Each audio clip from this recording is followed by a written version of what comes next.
आप सभी को मेरा नमस्कार हो। अभी तक मैंने आपको 9 उपनिषद के बारे में प्रसंग सुनाया था। आज मैं आपको 9 उपनिषदों का उपसंहार बता रहा हूँ। भक्तजन इसको आप ध्यान से सुनना।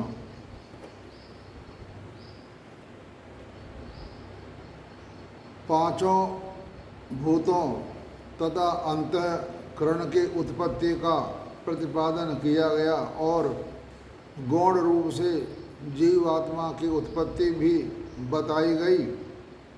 साथ ही प्रसंगवत जीवात्मा के स्वरूप का भी विवेचन किया गया, किंतु वहाँ इंद्रियों की ओर प्राण की उत्पत्ति का प्रतिपादन नहीं हुआ, इसलिए उनको उत्पत्ति का प्रतिपादन नहीं हुआ, इसलिए उनको उत्पत्ति का विचार पूर्वक प्रतिपादन करने के लिए तथा तद विषयक श्रुतियों में प्रतीत होने वाले विरोध का निराकरण करने के लिए मैं ये आरंभ कर रहा हूँ। जिस प्रकार आकाश आदि 5 तत्व तथा अन्य सब परब्रह्म परमेश्वर से उत्पन्न होते हैं, उसी प्रकार समस्त इंद्रियां भी उसी परमेश्वर से उत्पन्न होती हैं, क्योंकि उन आकाश आदि की ओर इंद्रियों को उत्पत्ति में किसी प्रकार का भेद नहीं है और इस परब्रह्म परमेश्वर से ही प्राण, मन, समस्त इंद्रियां, आकाश, वायु, ज्योति, जल और सबको धारण करने वाली पृथ्वी उत्पन्न होती है। इस प्रकार इंद्रियों की उत्पत्ति का श्रुति में वर्णन होने से यही सिद्ध होता है कि इंद्रियां भी उन परमेश्वर से ही उत्पन्न होती हैं। जहाँ पहले तेज, जल और पृथ्वी को उत्पत्ति बताते हुए जगत की उत्पत्ति का वर्णन किया गया है, वहाँ स्पष्ट कहा है कि वाणी तेजोमयी है, अर्थात वाक् इंद्रिय तेज से उत्पन्न हुई है, इसलिए तेज से ओत प्रोत है। इससे तो पांचों भूतों से ही इंद्रियों की उत्पत्ति का होना सिद्ध होता है।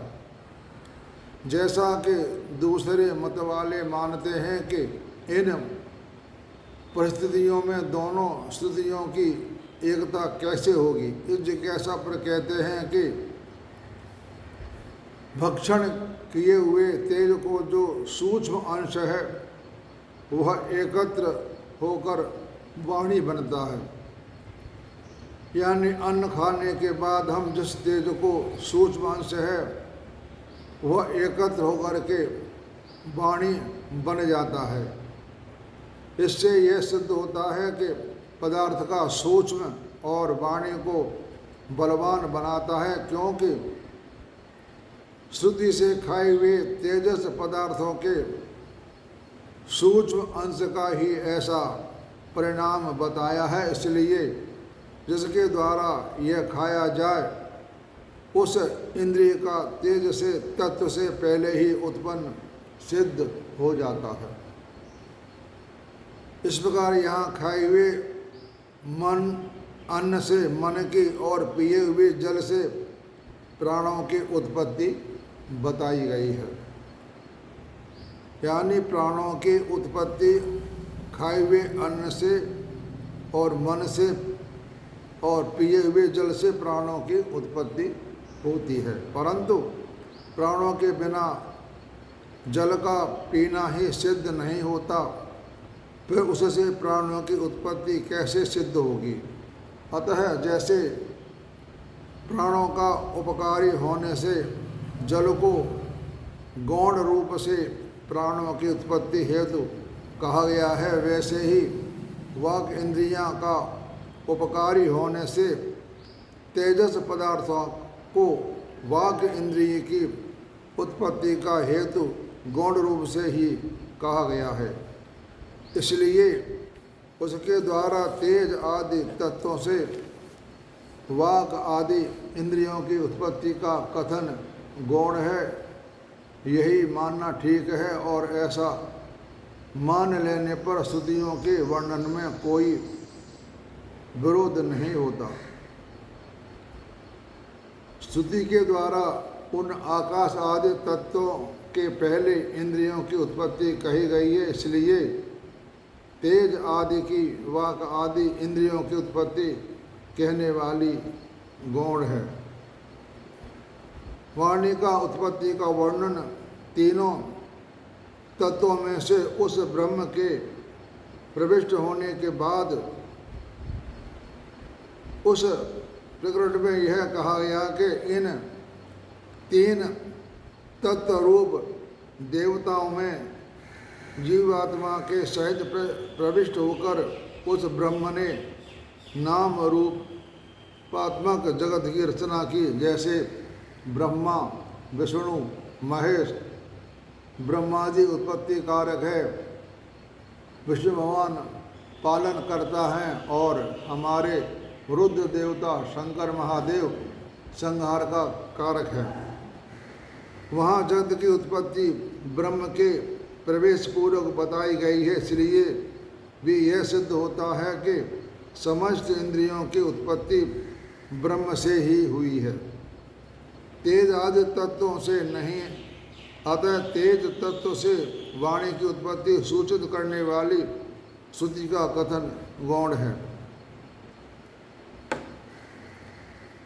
पूर्व पक्षी का कथन है कि मुख्यतः 7 इंद्रियां ही ज्ञात होती हैं और श्रुति ने जिनमें 7 प्राण अर्थात आँख, कान, नाक, रसना, त्वचा, वाक और मन ये 7 इंद्रियां विचारते हैं, ये लोक 7 हैं।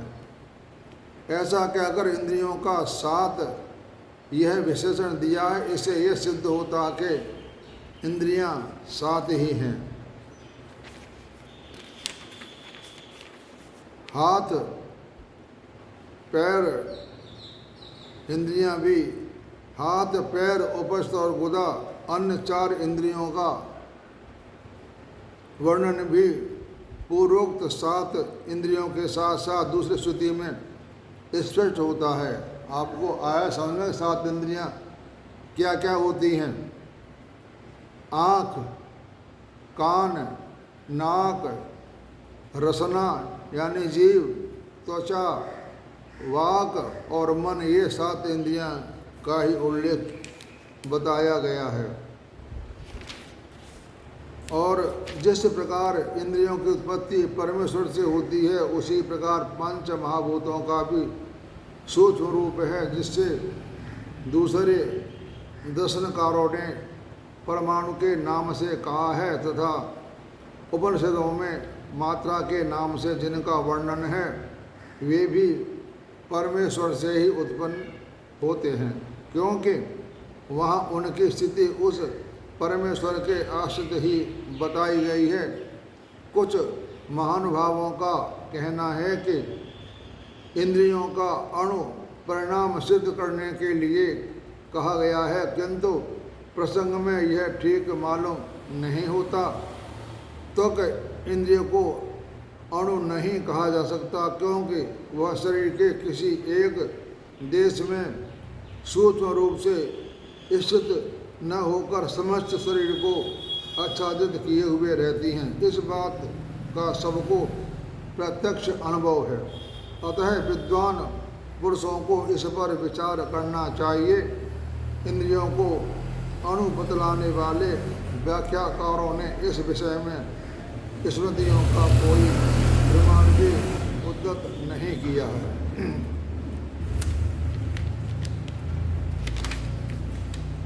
जिस प्रकार प्राण नाम से कही जाने वाली इंद्रियों को अधिष्ठ श्रेष्ठ सिद्ध किया गया है, जिसका प्राण, अपान, समान, व्यान और उदान, ये हमारे शरीर में पांचों प्राण रहते हैं।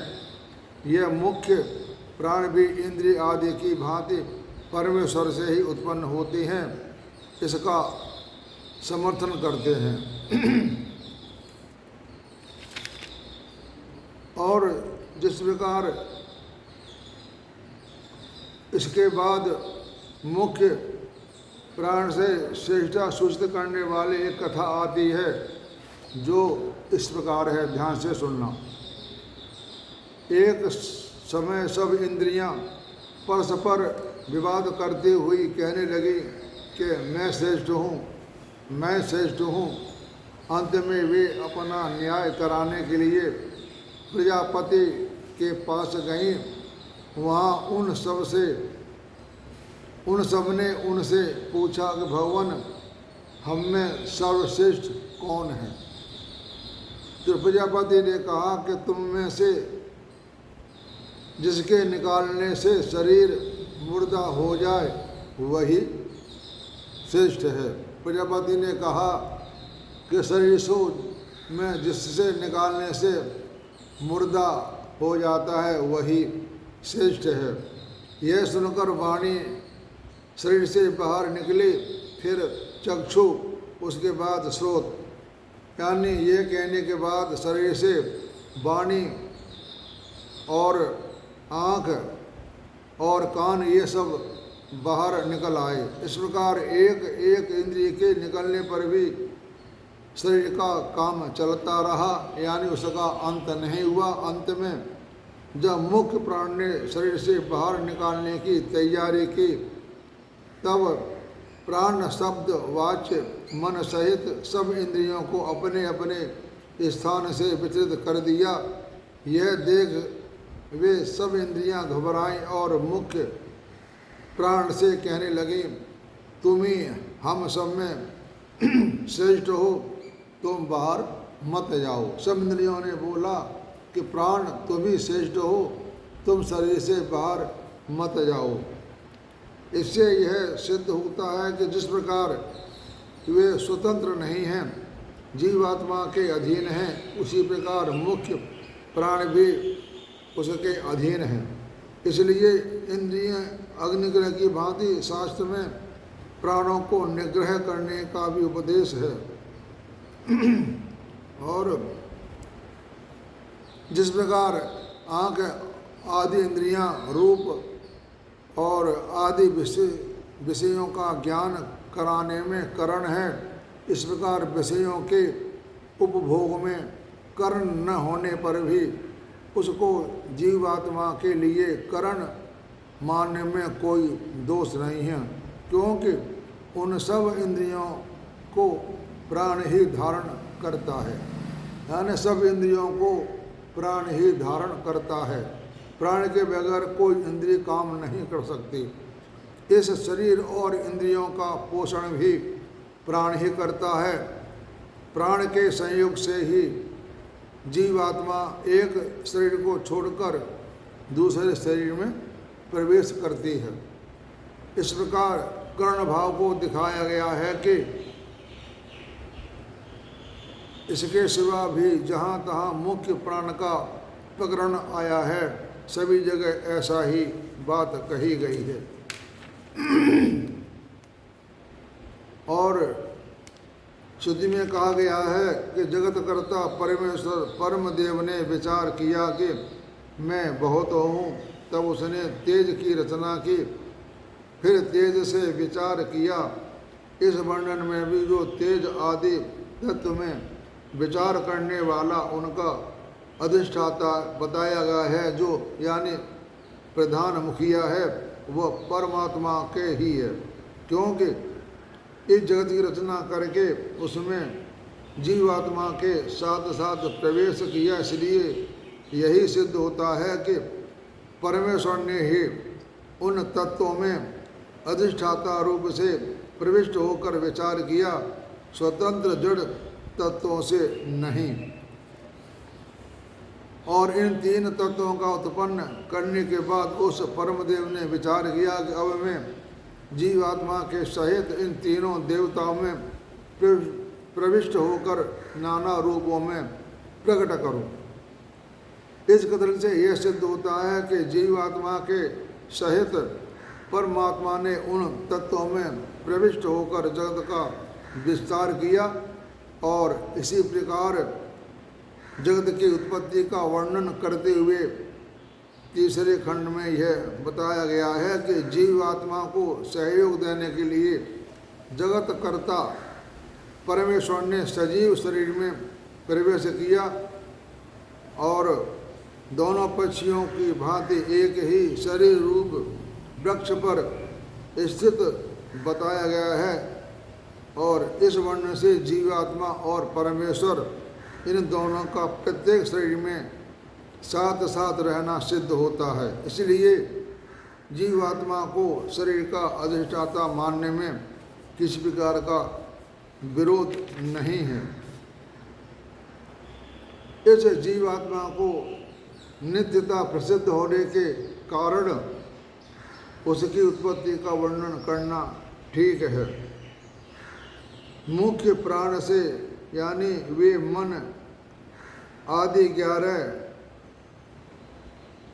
इंद्रिय मुख्य प्राण से भिन्न हैं, क्योंकि दूसरी श्रुतियों से उसका भिन्नता से वर्णन है। और उसके बाद नाम रूप की रचना भी तीनों तत्वों का मिश्रण करने वाला परमेश्वर का ही कर्म है। इससे भी यह यहाँ सिद्ध होता है। और उक्त देह के बाद देहांतर की प्राप्ति के समय यह जीवात्मा शरीर के बीज रूप सूक्ष्म तत्वों से युक्त हुआ जाता है, और उससे यह बात सिद्ध होती है। यदि यह कहा जाए कि प्रथम आहुति के वर्णन में नहीं सुना गया, इसलिए अंत में यह कहना कि पांचवी आहुति में जल पुरुष नाम वाला हो जाता है, तो ऐसी बात नहीं है। पूर्वापर की संगति से यह सिद्ध होता है कि वहाँ नाम से उस जल का ही कथन है। तो इसके बाद वे सकाम भाव वाले शुभ कर्म करने वाले लोग आत्मज्ञानी नहीं तथा आत्मज्ञान की स्तुति करने के लिए गौण रूप से उनको देवताओं का अन्न और देवताओं द्वारा उनका भक्षण किया जाना कहा गया है। वास्तव में तो श्रुति यह कहती है कि देवता लोग न कहते हैं न पीते हैं, इस अमृत को देखकर ही तृप्त हो जाते हैं। इस कथन का यह भाव है कि राजा के नौकरी की भांति देवताओं के भोग यानी सेवक होते हैं। इस भाव के वचन श्रुति में दूसरा जगत भी पाए जाते हैं, जो उस परमेश्वर को न जानकर दूसरे देवता लोग उपासना करते हैं। जैसे यहाँ लोगों के घरों में पशु होते हैं, वैसे ही देवता लोग पशु होता है। इस प्रकार यह बताया गया है कि जो पुण्य कर्म करते हैं वह आत्मा जीवात्मा स्वर्गलोक को जाती है, और अपने सुख भोग करके फिर वह मृत्युलोक में आता है, और उसके कर्मानुसार उसको भगवान किस योनि जन्म देते हैं ये तो परमात्मा ही जाने। स्वर्गलोक में देवता न खाते हैं न पीते हैं, और न ही कोई उनका कर्म बनता है, वो सिर्फ सुख भोगने जाते हैं। स्वर्गलोक में गई हुई जीवात्मा वापसी पृथ्वीलोक पर ही आती है। उस जीव के द्वारा किए हुए कर्मों से जिनका फल भोगने के लिए उस स्वर्गलोक में भेजा गया है, उस पुण्य कर्मों का पूर्ण रूप क्षय हो जाने पर वह स्वर्गस्थ जीवात्मा अनुशय से अर्थात शेष कर्म संस्कारों से युक्त होकर जिस मार्ग से गया था उसी से अथवा किसी दूसरे प्रकार से लौट आता है और अच्छे आचरण वाले अच्छी योनि को प्राप्त होते हैं, बुरे आचरण वाले बुरी योनियों को प्राप्त होते हैं। यानी स्वर्ग में सुख भोग आने के बाद अच्छे कर्म करने वाले अच्छी योनि में प्राप्त होते हैं, बुरे कर्म करने वाले कीड़े पतंगे पशु पक्षी पेड़ पौधे बन जाते हैं। तो इस वर्ण से यह सिद्ध होता है कि स्मृति में जो यह कहा गया है कि वर्णाश्रम के मनुष्य अपने कर्मों में स्थित रहने वाले हैं, वे यहीं से स्वर्गलोक को जाकर वही कर्मों का फल भोगकर बचे हुए कर्मों के अनुसार अच्छे जन्म कुल रूप आदि को प्राप्त होते हैं। और अपनी ओर से न देकर आचार्य काशनार जी का मत है कि उपस्थित करते हुए सूत्रकार कहते हैं, ये पूर्व पक्षों द्वारा यह कहा गया है कि कर्म संस्कार वाचक नहीं है, इसलिए यह सिद्ध नहीं होता कि जीवात्मा स्वर्गलोक से लौटते समय बचे हुए कर्म संस्कारों के साथ लिए हुए लौटता है। तो ये कहना ठीक नहीं, क्योंकि वहाँ जो चरण शब्द है वह अनुशय का उपलक्ष्य कराने के लिए है, अर्थात यह सूचित कराने के लिए ही जीवात्मा भुक्त शेष कर्म संस्कारों के साथ लेकर लौटता है, अतः कोई दोष नहीं है। यदि कहो कि किसी कारण के उपलक्ष्य के रूप में चरण शब्द का प्रयोग करना बेकार है, तो यह ठीक नहीं, क्योंकि कर्माशय में आचरण आवश्यक है। अतः वहाँ पापी लोगों का चंद्रलोक में जाना नहीं कहा गया है, क्योंकि पुण्य कर्मों का फल भोगने के लिए स्वर्गलोक में जाना होता है।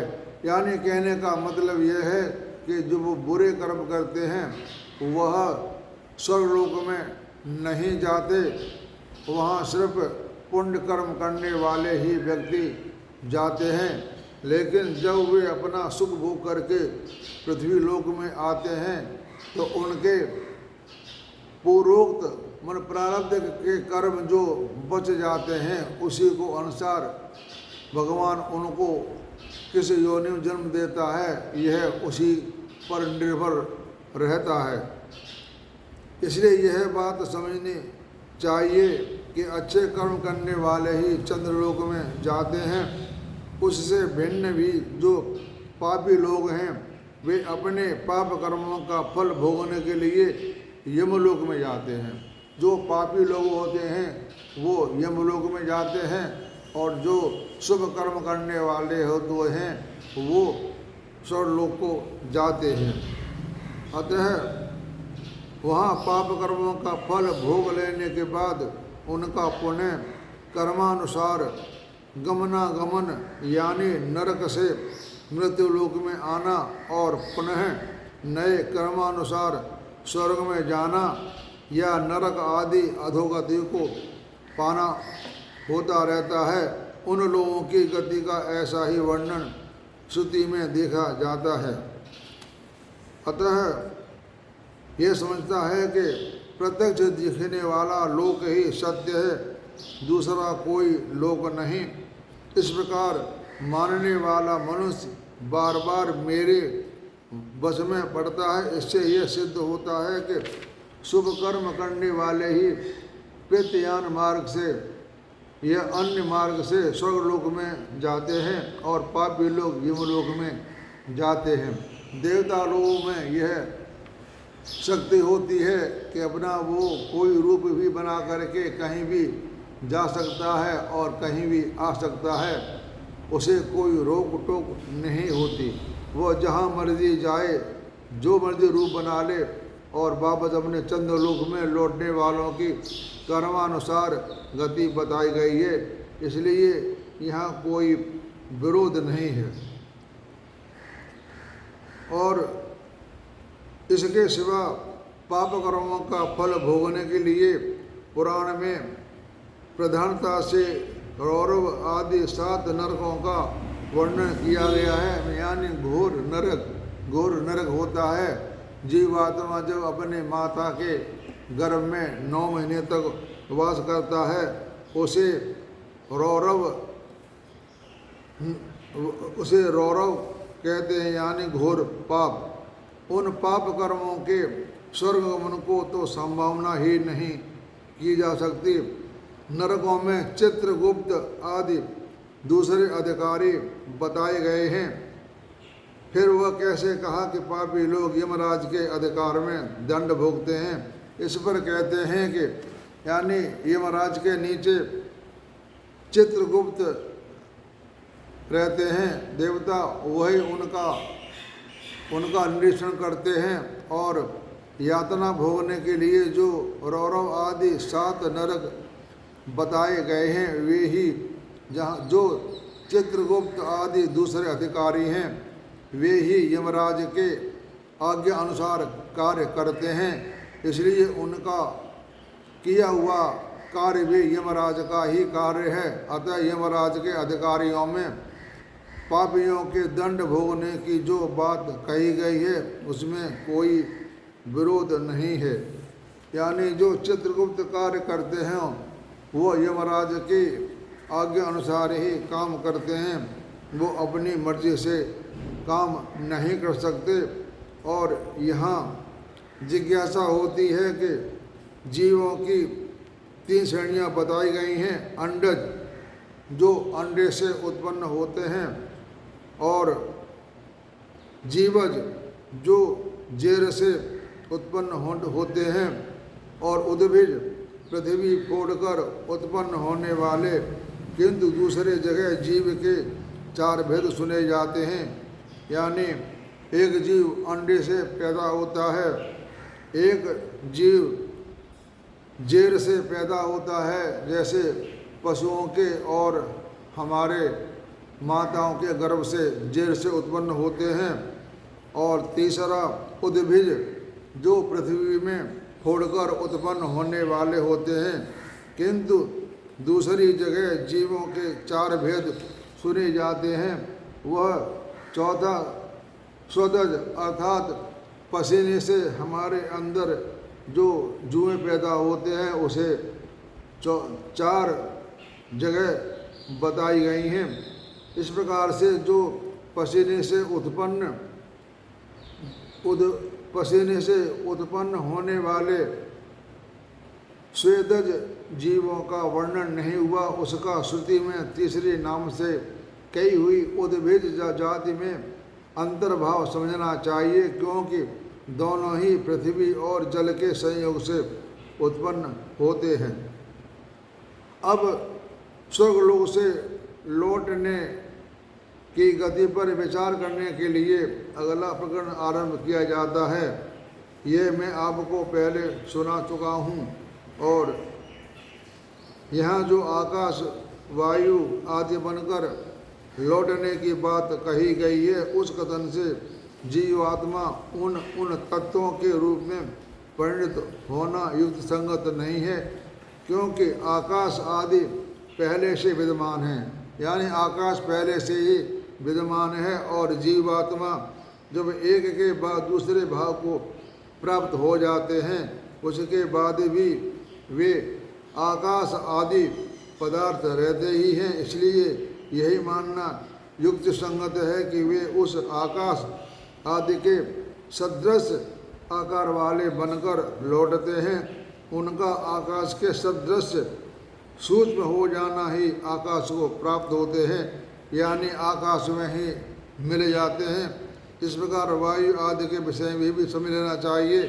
यानी हमारे जो पंच तत्व होते हैं, जब आदमी का पूर्ण शरीर होता है, 5 तत्व अपने अपने जगह मिल जाते हैं। आकाश में मिल जाता है, जल में मिल जाता है, तेज में मिल जाता है, और पृथ्वी में मिल जाता है। यानी 5 तत्व अपने अपने तत्व में विलीन हो जाते हैं। यह मैंने आपको उपसंहार 9 वर्ष का सुनाया।